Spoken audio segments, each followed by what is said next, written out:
Mountain News, First at 4, continues. Governor Andy Beshear, Congressman Hal Rogers, and Pulaski County officials gathered to meet the owners of a new distillery this morning. WIMT's Zach Hawk was there to see them break ground on a massive new project. The grounds behind me, formerly a golf course, will be the southernmost tip of the Kentucky Bourbon Trail when Horse Soldier Bourbon opens a $200 million economic development project, including a new distillery. The Horse Soldier Bourbon founders are former U.S. Special Forces, famous for being the first troops in Afghanistan after 9/11, riding into the country on horseback. Their bourbon operation is currently based in Ohio, but now they're planning to return where they trained along the Cumberland River. Congressman Hal Rogers was proud to welcome them to Kentucky's 5th District. I want you to know that we are incredibly proud to have another company that is veteran-owned and operated right here in Pulaski County. Governor Andy Beshear added that the project should create 50 new jobs, and Pulaski County officials said that local construction companies will be doing the work. In Somerset, Zach Hawk, WIMT Mountain News. Horse Soldier Farms will be joining a big industry. Governor Beshear says the bourbon industry in Kentucky is worth $8.6 billion, providing more than 20,000 jobs to Kentuckians. Zach will have more on the economic impact of this tourism destination coming up at 6. The holidays are right around the corner, and this year, from gas prices to plane tickets, you're likely going to be spending more. While some travel to see family for the holidays, some families travel together on trips. Local trip advisory Jet Tours is seeing an increase in prices starting December 1st for gas and hotels for their annual Christmas trip to New York City they take clients on. A trip now is $350. December 1st, if you sign up after December 1st, that trip is going to be $400. That's not going to make us another penny. And Claire Gabber says the increase in $50 may not seem like a lot, but when you total up for 50 people going on the trip, it adds up. We'll have much more on this tonight at 6.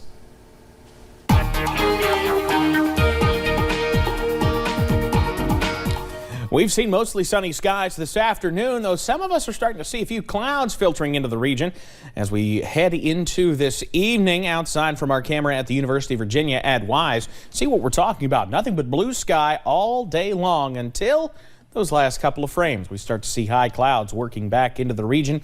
Starting to see some of that filtered sunshine as well on our camera from I-75 at Mount Vernon.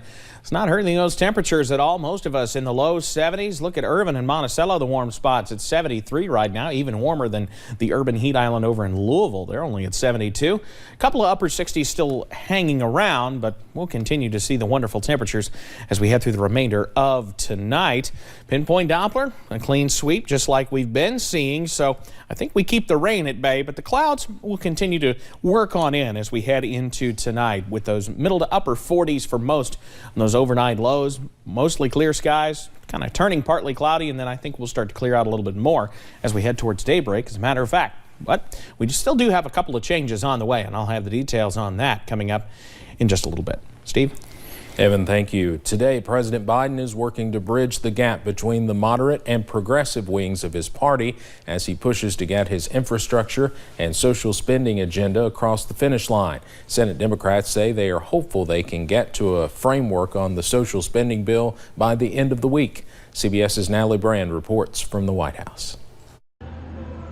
Another day of marathon meetings with congressional Democrats at the White House as President Biden tries to close the deal on his social spending and climate bill. We are getting closer to an agreement on a path forward to deliver for the American people. The president believes in the value of meeting face to face. First, the president, vice president, and Treasury Secretary sat down with House progressives, then a meeting with House and Senate moderates, among them Montana's John Tester. The goal has to be getting the folks in the room and getting a decision on a top line number. Once we get that, then we can talk about specifics of what's in it. The debate remains over how to scale back the originally proposed $3.5 trillion plan, with President Biden lowering his target price range to closer to $2 trillion. We have to come to an agreement and we got to get it done and want to get it done this week. Earlier Tuesday, the president met with key Senate moderates, Kyrsten Sinema of Arizona and Joe Manchin. The West Virginia senator dealt a blow to his party by opposing a key clean energy proposal and a possible carbon tax alternative. The carbon tax is not on the board at all right now. Senator Manchin also expressed skepticism on meeting Democratic leaders' stated end of October deadline to pass the bipartisan infrastructure bill and social spending and climate package. Natalie Brandt, CBS News, the White House. Senator Chuck Schumer says he and House Speaker Nancy Pelosi spoke with President Biden last night. South Korea's military says North Korea launched at least one missile into the sea Tuesday. South Korea says the weapon could be fired from submarines, which makes it a greater threat to the United States. Experts are calling this arguably the most aggressive action taken by North Korea's military since President Biden took office. North Korea had revealed 2 new submarine-launched ballistic missiles during military parades last year and this year, but this appears to be the first time the country has tested one since 2019. A plane trying to take off at an airport near Houston, Texas, left this fiery wreckage behind. It happened this morning near the city's executive airport. Amazingly, no one was killed. The plane never made it off the ground and ended up in a field where it caught fire. All 21 people on board made it off safely. One person had to go to the hospital with what's being called a minor injury. Tonight, the 75th season of the NBA kicks off with the defending champion Milwaukee Bucks hosting the Brooklyn Nets. But one star player won't be on the court. The Nets' Kyrie Irving refuses to be vaccinated against COVID-19. The team has decided that means he cannot play. NBA legend Magic Johnson has been outspoken about the issue, and he's also a league ambassador for this 75th season. He spoke to CBS's Lilia Luciano in Los Angeles. Basketball legend Magic Johnson is one of the NBA's greatest stars, whose on-the-court talent and off-the-court charisma helped bring new fans to the NBA in the 1980s as one of its first true celebrity superstars. The league is now calling on the 5-time NBA champion again, this time as an ambassador for the NBA's 75th anniversary season. This league is unbelievable. Has been, will be. I just want to thank God for letting me be a part of it. The defending champions, the Milwaukee Bucks, will officially open the season, a marquee matchup against Kevin Durant and the Brooklyn Nets. But hanging over the season opener, the absence of Nets superstar Kyrie Irving, who's refusing to get vaccinated, which bars him from playing home games under New York's COVID restrictions. NBA Commissioner Adam Silver said Monday that while the league itself has no vaccine mandate, it will respect local restrictions. I hope that Kyrie sort of ultimately decides to get vaccinated because I'd love to see him play basketball this season. Silver says 96% of the league is vaccinated, but he wants every single player to get the shot. And so does Magic Johnson. Do you think every player should come out and say, I will get the vaccine, I'm vaccinated, and so should you? Oh, for sure. You know, that's why I got my 2 shots and made sure I put it out on social media. I wanted, especially my community, to know that, first of all, it's safe. And the players, again, people listen to them. They follow them. That's very important. Plus, the last thing is this. You have said to your teammates, I'm going to be there for you. Well, you can't be there if you don't get vaccinated. You're letting them down. And then that hurts our chances of winning the championship. I would never do that to my teammates. Never. Part of the 75-year anniversary celebration includes expanding the NBA's list of the 50 best players of all time to 75.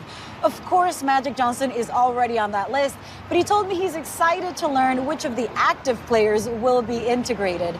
Some of those names will start coming out later tonight. Lilia Luciano, CBS News, Los Angeles. The National Hockey League has suspended Evander Kane for 21 games for lying about his COVID-19 vaccination status. According to ESPN and Front Office Sports, the San Jose Sharks player submitted a fake vaccination card. The NHL does not require players to be vaccinated, but unvaccinated players are subject to suspension without pay if they test positive for COVID or are in close contact with someone else who does. Vaccinated players are paid for the time they miss for the same reasons. The NHL's commissioner said last week only 4 players have opted to remain unvaccinated. Kane has apologized for lying about his vaccination status. He will not be paid while on suspension. Coming up on First at 4, leave your wallet at home? If so, Amazon is offering a new way to pay right in the palm of your hand. And a couple of showers may start to work in as we head later on this week. I'll have that full breakdown straight ahead.